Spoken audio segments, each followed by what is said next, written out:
What's a horror countdown like without zombies? Even though the zombie trend is on the decline, there's still a few good ones out there, and these two on the list surely are some of the best. On ML Miller Fright's Best of the Best in Horror Countdown 2019-2020. Let's get shambling.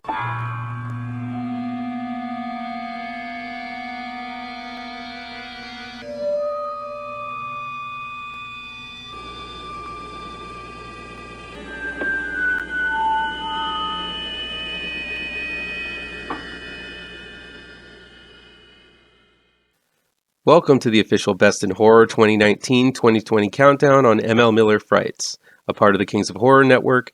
I'm ML Miller. Be sure to give this video a like, share it with your buddies across the electronic superhighway, click subscribe to this channel, and don't forget to ring the bell for notifications.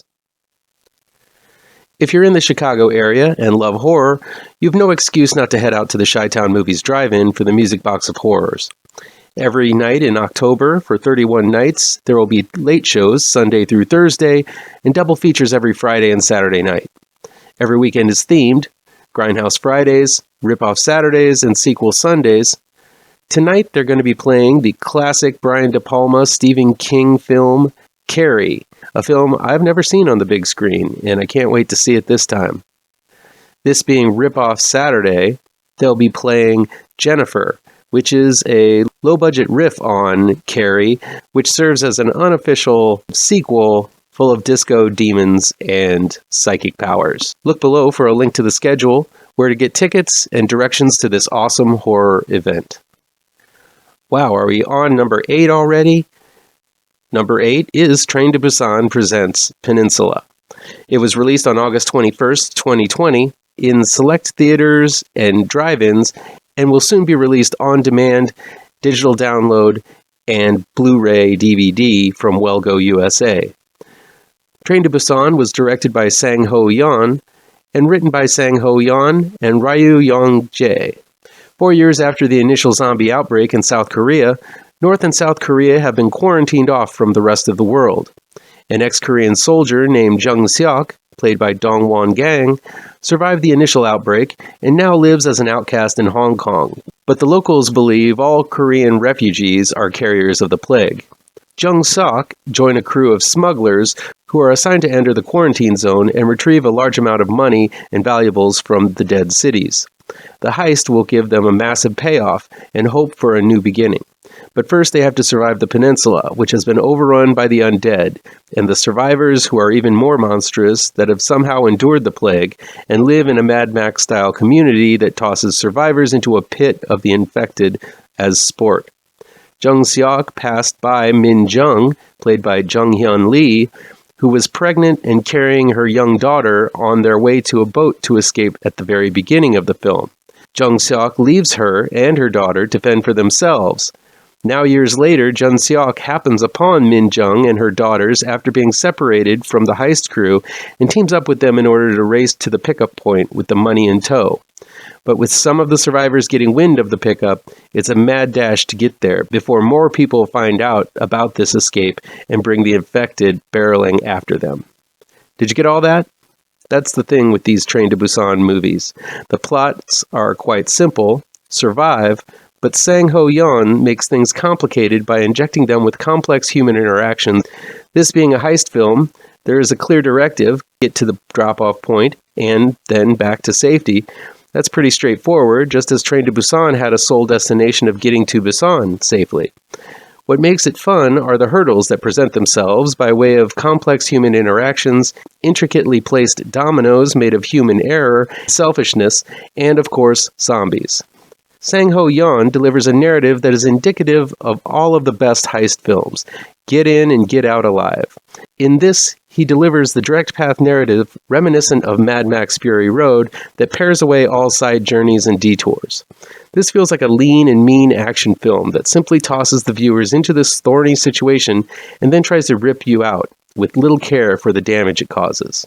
This is the most action-centric of the Busan trilogy, and those who love high doses of adrenaline and cool chase sequences with their horror are going to find this one a crowd pleaser.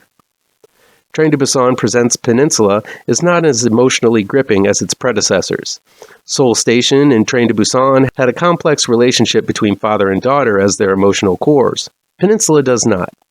There are some extraordinarily strong relationships at play in this film, but none as developed or poignant as the previous films. This one centers on Jung Seok's remorse for losing his own family in the opening moments, and then passing by Ming Jung's family when he had a chance to save them. These are powerful feelings, but still don't resonate as centrally as Seoul Station and Train to Busan did. Because of this, I can see where Peninsula would be looked at as the inferior of the three films.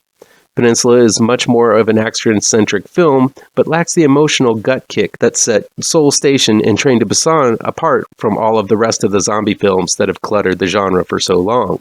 Still, Peninsula is a fun and edge-of-your-seat type of film. Dong Won-gang channels his inner John Wick as Jung Seok by taking down both zombies and rogue survivors with single headshots. The driving sequences are slick and bawdy, like something out of a Fast and Furious film, To Train to Busan, if you will. While it might not be that emotional knockout Train to Busan was, it's still a fantastic film that sets filmmaker Sang Ho Yeon apart from his contemporaries, and I could see him crossing over into a broader film range, possibly taking a shot at a Hollywood horror or actioner if he wanted to. Looking back on this Busan trilogy, it shows the broad range that Sang Ho Yeon possesses. Whatever he does next, be it another film set in this world or something set apart from it, I'm there and can't wait for it. Another zombie film that's ahead of the herd is Yummy. Released on June 25th, 2020, it's streaming exclusively on Shudder.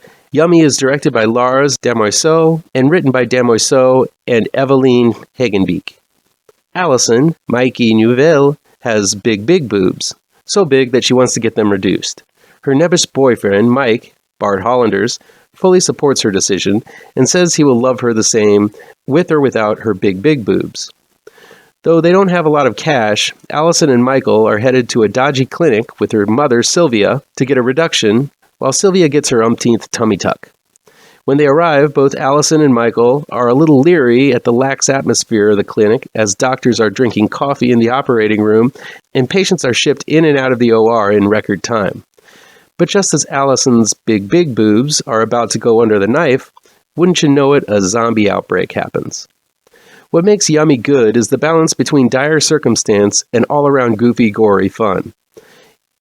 At no time in this film does it feel like the danger isn't real for this group, trying to survive the labyrinthine hallways of this medical clinic with all sorts of nightmare zombies who have been infected mid-plastic surgery and doctors working on them.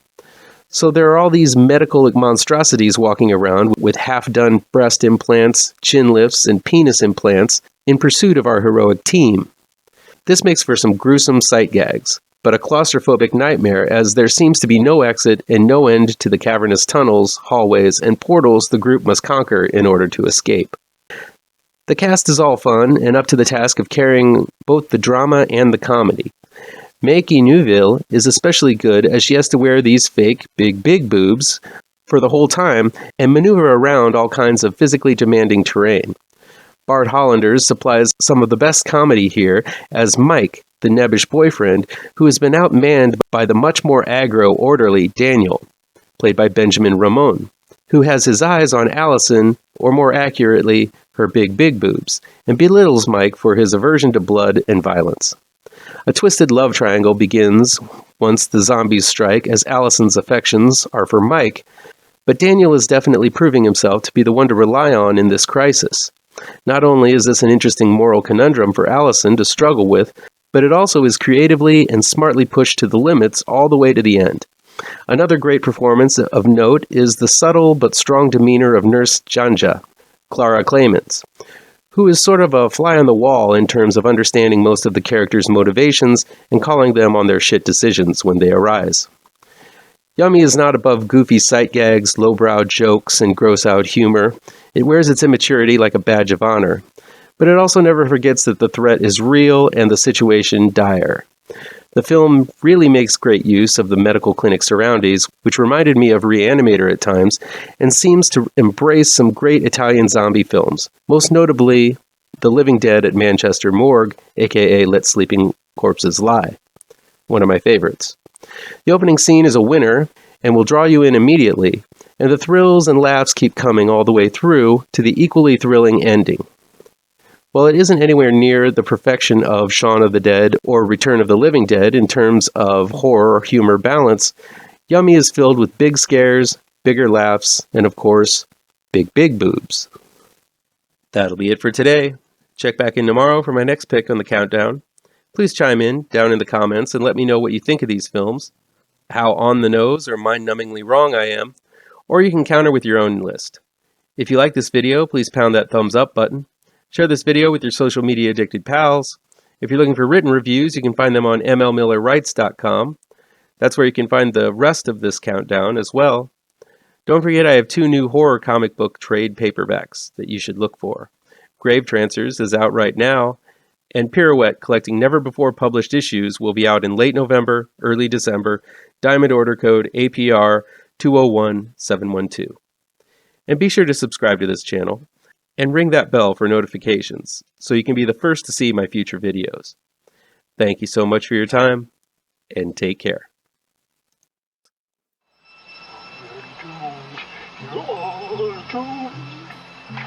You're doomed to live the life you're meant to be, stuck inside your reality. You're doomed. Oh, you're doomed. You're doomed. God doomed. Live the life that you are meant to be. Live inside that reality.